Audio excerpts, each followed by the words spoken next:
Charlie Kirk was murdered while speaking to students in Utah. The killer told friends and family he did it because Charlie was full of hate. Social media exploded with gloating celebration, and I can think of no better person to introduce this topic than the late Charlie Kirk himself.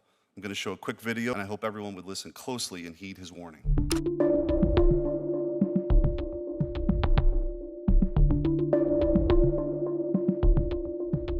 For the past 15 months, political violence has been a constant fact of American life.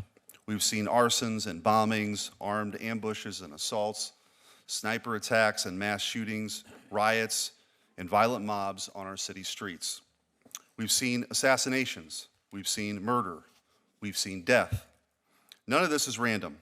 It's organized, coordinated political terror. The people behind this violence are not common street criminals. They're not driven by money or drugs or gangland turf disputes. They're determined, militant extremists who wield violence for political ends. They know that their vision would never win at the ballot box, so they've chosen terrorism instead.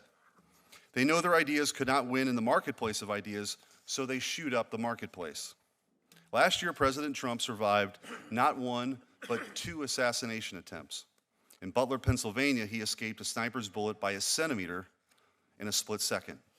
Only weeks later, in West Palm Beach, another would-be assassin camped out for 12 hours in the brush outside of Trump International Golf Club, armed with a loaded rifle, burner phones, a GoPro, hoping to finish the job. Less than 2 months later, a healthcare CEO was gunned down in cold blood on a New York street by a left-wing extremist who called his victim a parasite who had it coming. Within days, left-wing activists had made the murderer a folk hero. In California, they pushed a ballot measure named in his honor.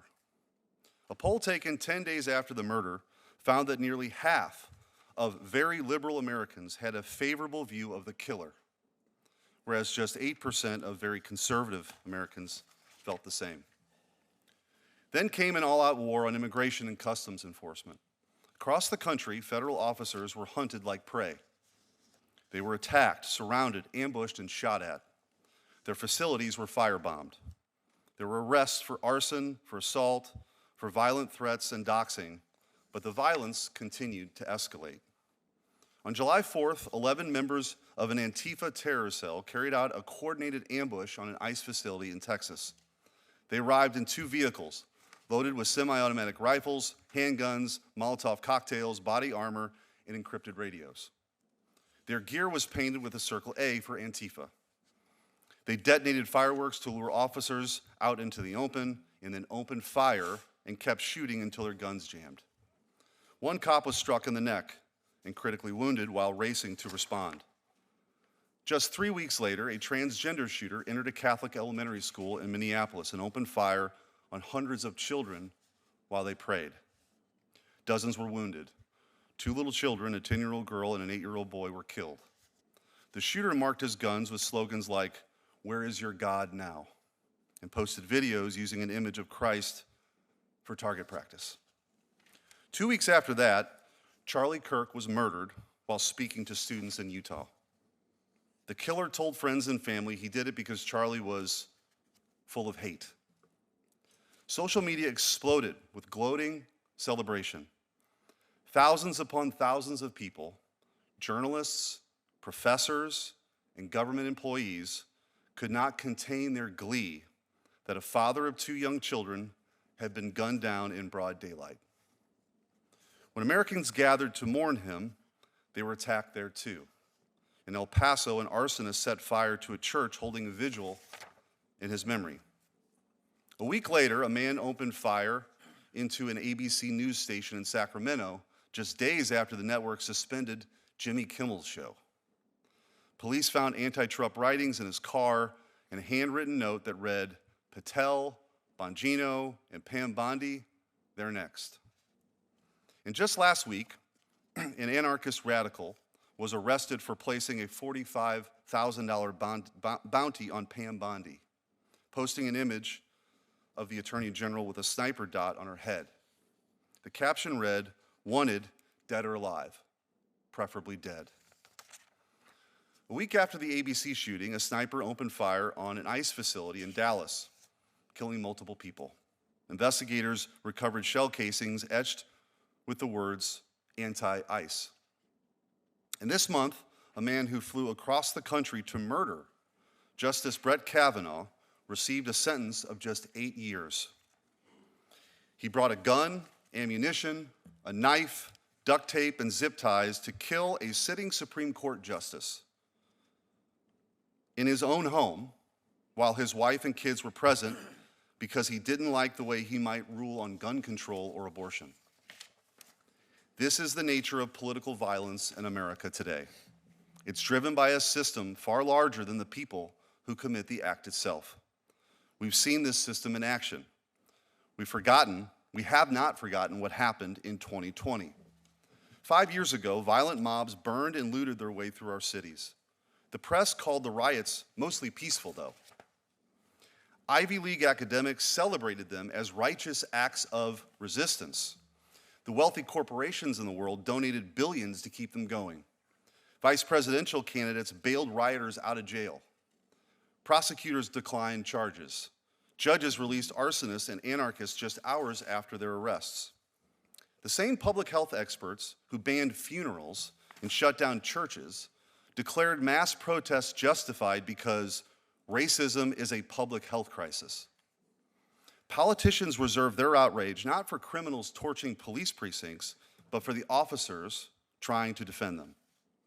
The largest cities in the nation slashed their police budgets by hundreds of millions of dollars, unleashing a deadly wave of violent crime on a scale not seen in decades, the largest single-year increase in murders in more than a century.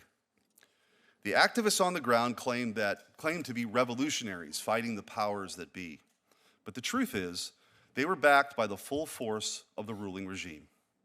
The mobs that torch cities, the radicals who ambush ICE agents, the activists who terrorize judges at their homes, all of them are foot soldiers in the same regime.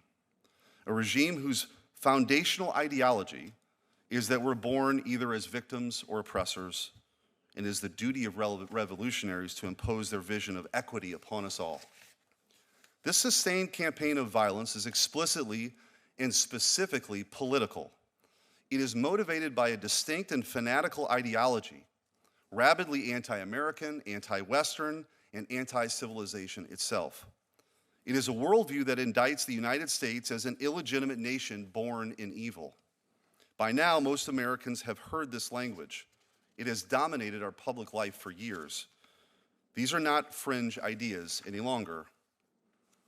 They have not just been tolerated, but actively embraced, repeated, and amplified through the largest megaphones in our country. To my friends on the other side of the dais who may take offense with these categorizations, how often have we heard Democrats praise these radicals for their idealism? How many elected officials have called riots the language of the unheard?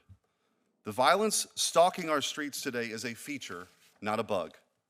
There is an evil but consistent logic to it.